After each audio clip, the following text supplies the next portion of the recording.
오늘 성경 말씀 보게 되면 다음 같은 말씀을 하고 있습니다. 마태복음 13장 39절에 말씀하시기를 대단히 충격적인 말씀을 합니다.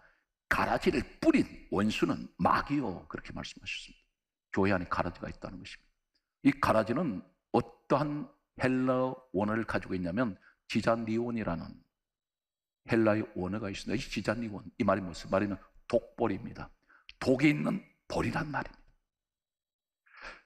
볼이는 볼인데 놀라운 한 가지 사실은 이 가라지가 참 보리와 이 독보리가 모양이 똑같습니다.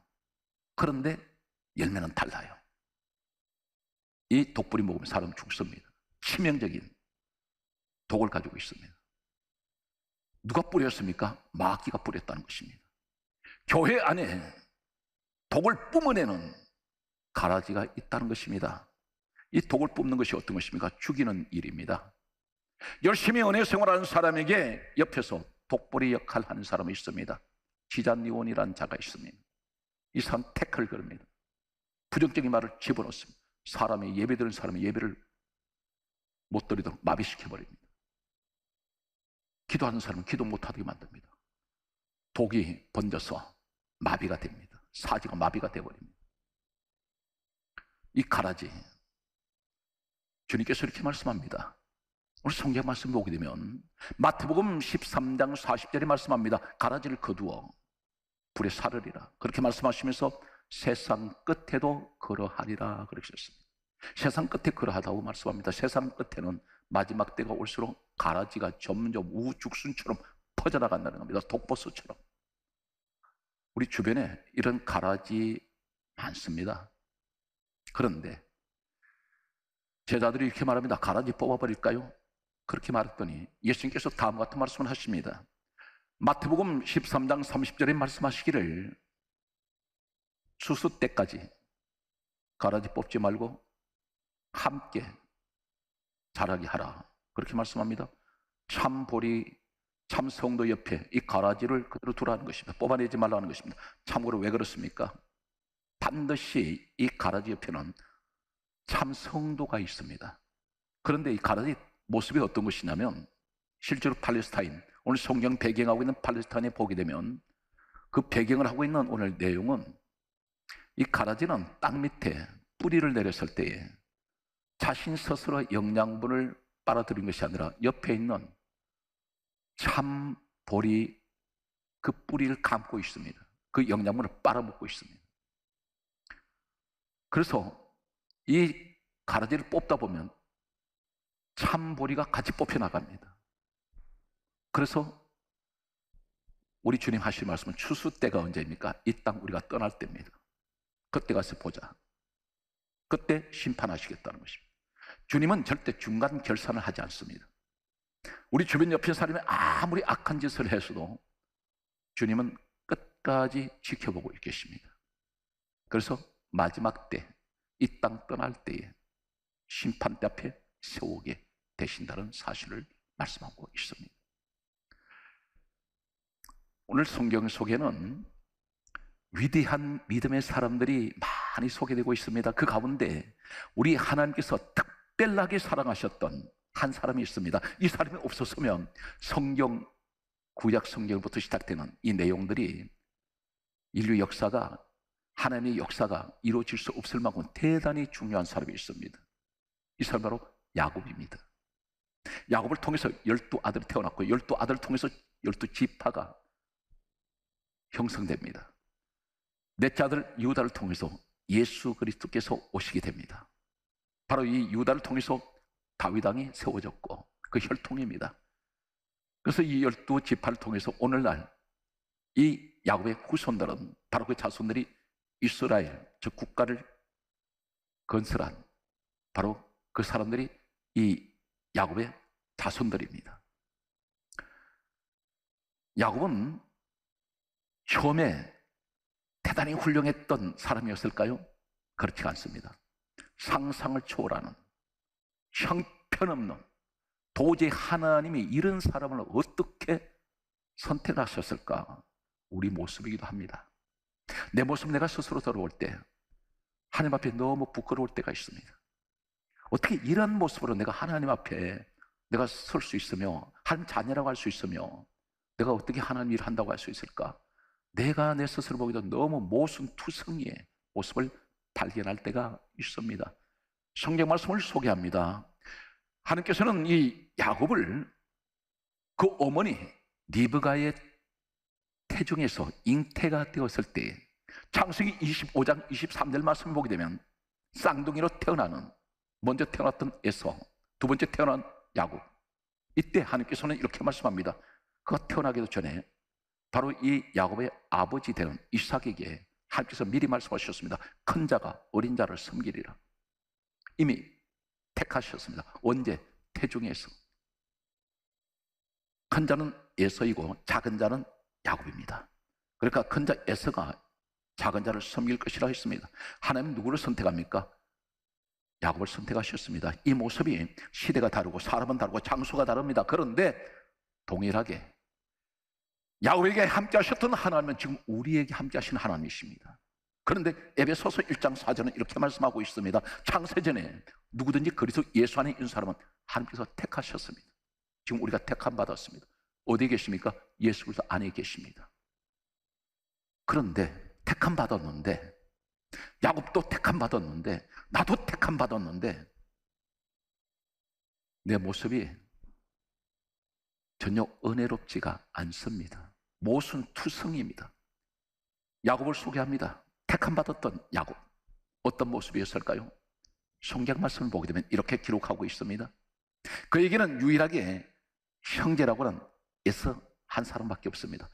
두 형제는 이 세상에서 두 형제 외에는 다른 형제가 없습니다. 그때 야곱은 간발의 차이로 태어난 형 에서를 얼마나 좋아하고 사랑했어야 합니다.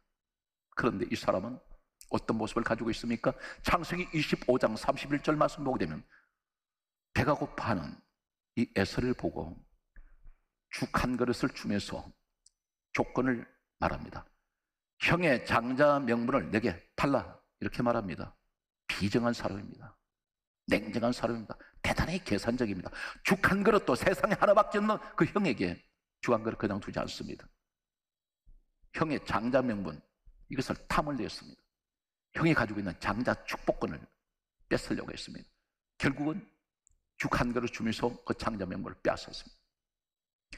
성경 말씀을 보게 되면 한 걸음 더 나아가서 창세기 27장 19절 말씀을 보게 되면 이렇게 기록하고 있습니다. 아버지가 눈이 어두웠습니다. 그런데 야곱이 아버지 앞에 나가면서 이렇게 말합니다. 아버지, 맏아들 에서입니다. 축복해달라고 합니다. 누구로 속입니까? 형의 모습으로 위장을 하고 속입니다. 아버지를 속였습니다. 이 사람은 자기 개인밖에 모릅니다. 형제도 필요 없습니다. 부모도 필요 없습니다. 자기만 행복하면 됩니다. 자기 목적만 이루면 됩니다. 이 사람은 결국 집에서 잊지 못하고 내쫓겼습니다. 어디로 갔습니까? 갈 곳이 없어서 베델이라는 곳으로 가게 됩니다. 베델은 하나님 집, 오늘 교회입니다. 창세기 28장 15절에 베델에서 하나님께서 나타나셨습니다.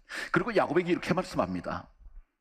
내가 너를 베델 이 땅으로 돌아오게 할지라. 이 말씀 무슨 말입니까? 너 베델로 와야 돼. 하나님께서는 이 사람에게 축복을 합니다. 그때 이 야곱이 이렇게 말합니다. 하나님을 속입니다.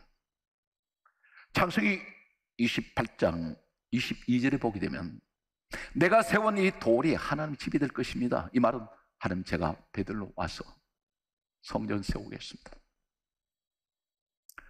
그런데 이 사람 약속을 안 지켜요. 세월은 흘러갑니다. 하나님께서는 엄청난 대가족을 이루게 하셨고 많은 재물의 축복을 야곱에게 부어주셨습니다.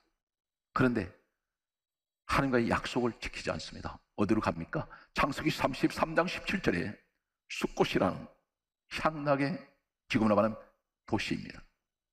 세상 도시로 갑니다. 베델과는 반대입니다. 그곳에 가서 성경이 이렇게 강조합니다. 창세기 33장 17절에 자기를 위하여 집을 짓고 짐승을 위하여 우리간 짓습니다. 유대인들은 그 당시에 장막 문화입니다. 텐트 문화입니다. 옮겨다니면서 텐트를 쳤습니다. 그런데 이 사람은 아예 그곳에다 집을 짓습니다. 짐승집도 짓습니다. 하나님 집 짓지 않습니다. 이곳에 일방적으로 간 그는 그 당시에는 지금도 그렇습니다만 유대인 관습에는 가부장 제도가 절대적입니다. 대단히 엄격했습니다. 가족들이 아무리 많아도 가장이 한번 선택을 하면 그것은 곧 법입니다. 아무도 거부할 수 없었습니다. 숫곳으로 다 갔습니다. 자녀들도 다 갔습니다. 이곳에서 어떤 일이 일어나나요? 외동딸 디나라는 이 딸이 겁탈을 당합니다. 외간 남자에게 겁탈을 당하게 되었습니다. 이 일로 인해서 시몬 레위 두 아들이 사람들을 무수히 죽입니다. 가정에 대환란이 일어났습니다. 엄청난 비극이 닥쳐왔습니다. 딸은 몸이 다 망가져 버렸고 두 아들은 살인자가 되었을 때 청천벽력 같은 충격에 휩싸이게 됩니다. 그런데 여기서 우리가 지금까지 보아왔던 야곱이 변화되기 전에 그 모습 가운데서 한 단면을 하나님이 고발하고 있습니다. 그 내용이 어떤 것이냐면 이때 야곱 아버지가 가장 충격을 받고 자신이 일방적으로 베델로 가야 될 사람이 숫곳으로 간 자신에게 책임 있는 것을 내 때문이다, 내가 잘못해서 내가 이것을 선택했지 않냐 말 한마디라도 할 수 있을 텐데 창세기 34장 30절에 사람을 죽였던 시몬 레위 두 아들을 불러다 놓고 이렇게 말합니다. 너희가 내게 화를 끼쳐 나로 하여금, 성경 맞습니다, 나는 수가 적어 저들이 모여 나를 치고 나를 죽이리니 나와 내 집이 멸망하리로다. 여기서 창세기 34장 30절에 내가 7번 나옵니다. 이 한 구절 속에 아이들 염려는 없어요. 딸 이야기 없습니다. 아들들 이야기 없습니다. 오로지 자기밖에 모릅니다. 너네들 때문에 내가 죽게 되었어. 너 때문에 내가 화를 입게 되었어. 계속해서 자식들한테 오히려 공격을 하고 있습니다. 책임 전가를 시킵니다. 야곱의 모습을 한 단면을 보고 있습니다. 이때 하나님께서는 이 야곱 가족을 보호하시기 위해서 창세기 35장 1절에 결국 하나님께서 이렇게 말씀합니다. 야곱아, 베들로 올라오너라. 그곳에서 제단을 쌓아라. 그렇게 말씀하실 때 여기서 오늘 말씀 전체의 결정적인 한 사건을 소개하는 내용이 기록되어 있습니다. 성경 말씀은 이렇게 기록합니다. 베델로 올라가면서 야곱이 창세기 35장 4절 말씀 보게 되면 이방 신상이 뭡니까? 우상을 가지고 있었습니다. 이 사람이 이 우상과 자신들의 그 일행들이 가지고 있던 귀고리를 다 빼서 상수리 나무 아래에 묻고, 이 말씀하고 있습니다. 묻고 이 말씀은 우리가 흔히 생각할 때 이 사람이 하나님의 말씀 듣고 그는 고난이 왔을 때 다 버렸구나, 이젠 다 버리고 가는구나, 이렇게 생각합니다. 아닙니다. 원어에는 충격적인 다른 이야기가 소개되고 있습니다. 창세기 35장 4절에 상수리 나무 아래 이방 신상을 그리고 귀고리를 묻었다는 이 묻고 이 말은 타만이라는 뜻을 쓰고 있습니다. 히브리어로 타만. 이 타만이 어떤 것입니까? 5가지 의미가 있습니다. 숨기다, 감추다, 비밀로 하다, 경건하지 못하다, 속이다. 이 사람 지금까지 어떤 모습으로 왔습니까? 하나밖에 없는 형, 그가 가지고 있는 장자 축복 빼앗았습니다. 비열하게 뱅쟁한 사람입니다. 대단히 계산적입니다. 그 사람은 망하든 어떤 환경이 차든 상관없습니다. 자신만 행복하면 됩니다. 오로지 이기주의적인 개인주의 뿌리 깊이 박혀 있는 그런 아버지를, 이 지상에 있던 아버지를 속입니다. 한 걸음 더 나가서 하늘에 계신 하나님 아버지를 속이기 시작합니다. 묻었는데 이것이 이중적인 모습입니다. 하나님 보세요, 나 이제 다 묻었습니다. 그런데 성경은 원어는 버렸다는 말씀이 없어요. 하나님 앞에 형식적으로 왜 그것이 묻습니까? 숨겨놓다, 감추다, 비밀로 하다, 경건하지 못하다는 것입니다. 그 뜻이 그렇습니다. 타만의 뜻이. 그리고 속이다. 무엇을 말합니까? 속에서 무슨 생각을 하고 있나요? 내가 이것을 숨겨놨다가 나중에 찾아가야지. 이 동일한 타만이라는 단어를 사용하고 있는 한 단어가 있습니다. 여호수아 7장 21절의 말씀을 보게 되면 이스라엘 백성들이 여리고를 공격하게 됩니다. 하나님께서 여리고 성에 있던 그곳의 모든 물건을 하나님께 바치라 했습니다.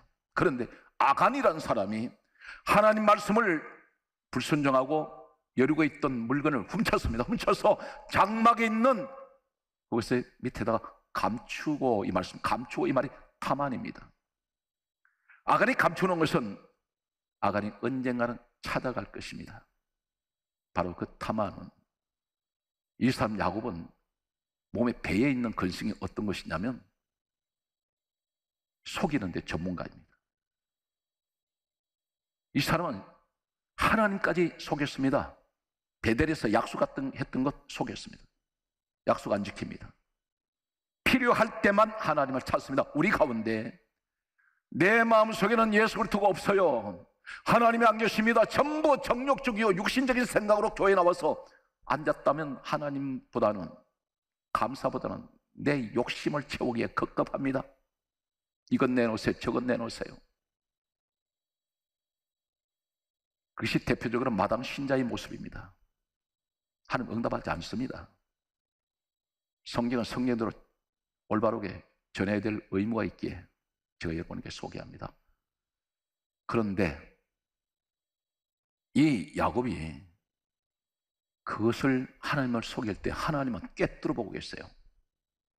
너 도저히 변화 안 되는구나. 여기서 놀라운 일이 생깁니다. 야곱에게는 이 세상에서 가장 아끼는 세 가지가 있었습니다. 목숨보다 더 귀했습니다. 첫 번째, 그가 누구냐면 라헬이라는 여자였습니다. 14년을 처가살이 14년 모섬살이 해서 맞이한 아내가 바로 라헬입니다. 눈에 넣어도 아프지 않습니다. 생명보다 더 귀합니다. 젊은 날 14년 동안 몸을 바쳐서 뼈가 오스러져 일하면서 맞이한 아내가 라헬이었습니다. 그런데 바로 창세기 35장 4절에서 이 사건이 있고 난 후에 바로 이어서 하나님께서 라헬을 생명을 걷어가 버립니다. 야곱에게는 청천벽력 같은 큰 충격을 받게 되고 그는 엄청나게 괴로워하면서 고통스러워합니다. 가장 아끼던 사람이, 사랑했던 사람이 떠났습니다. 이별해버립니다. 두 번째, 가장 사랑했던 대상이 누구냐면 요셉이었습니다. 성경에 보게 되면 12아들 가운데 유일하게 채색 옷을 입힌 사람은 요셉밖에 없습니다. 이 채색 옷이 어떤 것인가요? 고대 왕실에서 왕자나 공주에게 입히는 옷이 채색 옷입니다. 그만큼 12아들 가운데 야곱은 요셉을 사랑했습니다. 유일하게 채색 옷을 지어 입혔습니다. 그런데 이 아들이 행방불명이 되어버렸습니다. 애굽으로 팔려가 버렸습니다. 야곱은 모릅니다. 그는 가슴이 찢어지는 아픔을 겪습니다. 주변에 아끼던 사람, 가장 귀한 사람이 한 사람 한 사람 이별을 하게 됩니다. 다 떨어져 나갑니다. 세 번째, 가장 사랑했던 사람이 누구인가요? 바로 라헬의 몸에서 태어난 베냐민입니다. 베냐민은 12아들 가운데 막내입니다. 그런데 이 아들이 애굽에서 돌아오지 않습니다. 훗날에 결국은 애굽에 가서 야곱이 베냐민을 만납니다. 그런데 그 이전까지 세 사람이 떠나갔을 때 전부 이별입니다. 지금 우리 모습이 어떤가요? 우린 지금 어디로 가고 있습니까? 힘들고 어릴 때 코로나 바이러스로 인해서 우린 점점 교회를 더 가까이 해야 되고 하나님 더 가까이 가야 합니다. 더 무릎을 꿇어야 됩니다. 어쩌면 이 시대는 코로나 바이러스는 분명히 하나님의 어떤 메시지가 있습니다. 이 환란이라는 것을 던져놓았을 때에 여기 알곡과 쭉정이, 가라지를 구별하고 계신지 모릅니다. 누가 알곡인지, 누가 가라지인지, 누가 쭉정인지를 우리 하나님은 보고 계실 것입니다. 야곱은 완전히 여기서 부서져 버립니다. 자신이 살아왔던 것이 너무 잘못됐구나.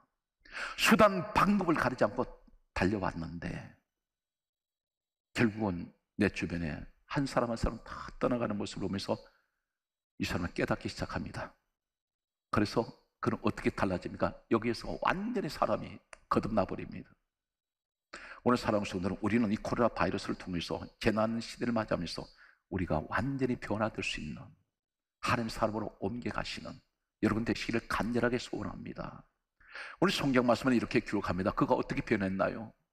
창세기 43장 2절에 예전 같았으면 욕심으로 가득 찼던 사람, 친형제도 필요 없고 아버지도 필요 없고 하나님까지 속였던 그가 하는 말이 기근이 닥치고 또 닥쳐서 가뭄이 쏟아질 때에 이렇게 말합니다.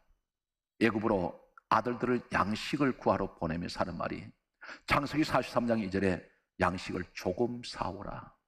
조금이라 말을 씁니다. 이 조금이라 말은 일용할 양식이면 족하다. 전에 같았으면 그렇지 않습니다. 다 비웁니다. 오늘 성경 말씀은 이렇게 기록합니다. 그가 이 땅을 마지막 떠날 때 그의 모습은 어떤 모습인가? 창세기 49장 33절 말씀을 보게 되면 성경이 이렇게 정언합니다. 야곱이 죽을 때에 발을 침상에 모으고, 유대 관습은 사람이 죽을 때 발을 침상에 모은다는 것은 가장 경건한 자세로 가장 진실한 모습으로 하나님께 예배드리는 모습입니다. 그래서 발을 모았습니다. 그런 마지막 떠날 때 하나님께 가장 진실한 모습으로 떠났습니다. 히브리서 11장 21절은 역시 야곱이 죽을 때의 모습을 기록하고 있습니다. 성경은 대단히 중요한 한 가지 단어를 강조하고 있습니다. 야곱은 죽을 때 지팡이 머리에 의지하여, 어디에 의지합니까? 지팡이 마른 막대기에 의지하여 하나님께 경배하며. 여기서 의지했다는 것이 무엇을 의지했다는 것입니까? 말라버린 막대기 하나에 의지했다는 것은 이것이 떠나가는 우리 인생의 모습입니다. 무엇을 많이 가지고 있다 할지라도 결국 야곱은 하나님께서 우리에게 시사하는 이 말씀이 어떤 의미인가요? 우리는 묵상합니다. 이 땅에 아무리 많은 것을 가지고 있어도 결국 떠날 때는 결국 야곱처럼 지팡이 하나에 의지하는 이런 모습으로 떠난다는 것입니다. 마태복음 1장 2절은 이렇게 기록합니다. 많은 세월이 흐른 후에 신약 성경에 와서는 하나님께서는 이 야곱을 예수님 혈통의 족보에 이름을 올립니다. 그리고 그는 이 땅을 떠난 지 수천 년이 흘렀는데 하나님께서 지으신 이 야곱 이름이 이스라엘입니다. 그 이스라엘 이름은 지금 한 나라의 국가의 이름이 되었습니다. 그 국가의 이름이 된 그곳에 누가 있나요? 바로 야곱의 자손들이 한 국가를 세우게 됩니다.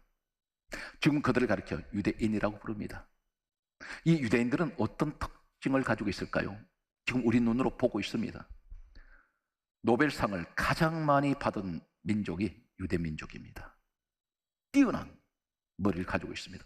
정치가, 그리고 문화, 예술, 그리고 음악, 과학, 경제, 사회 전반에 이 사람들은 어떤 것이든지 두각을 나타내고 있습니다.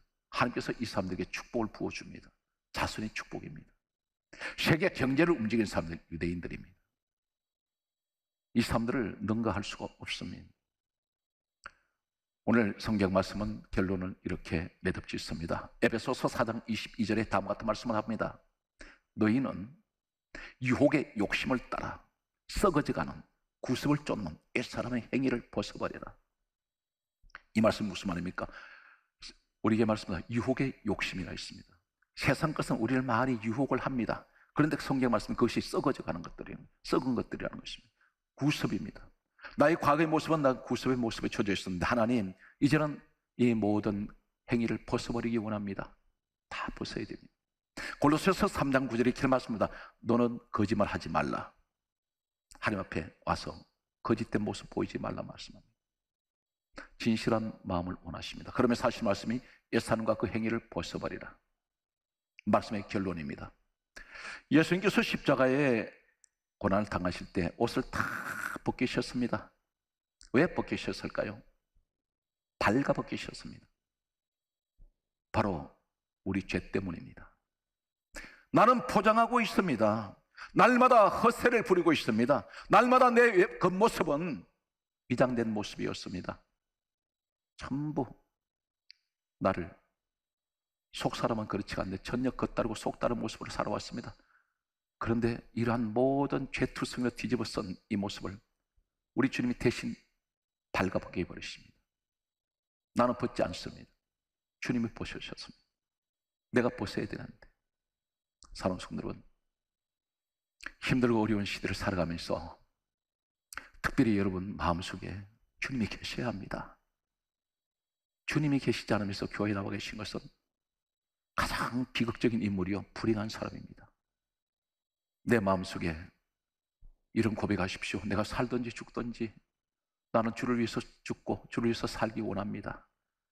나는 예수님 한 분으로 나는 만족합니다. 세상에서 위로를 내가 받을 수가 없습니다. 주님, 오늘 또 내 마음에, 아픈 마음에 우리 주님이 함께 하시면 나는 위로받을 수가 있고 나는 치료될 수 있습니다. 주님, 우리 가정에 자손 대대로 떠나지 마시고 늘 우리 가정에 함께하여 주옵소서. 오늘 또 사랑하는 성도 여러분에게 하나님 크신 은혜가 함께 하시기를 간절하게 소망합니다.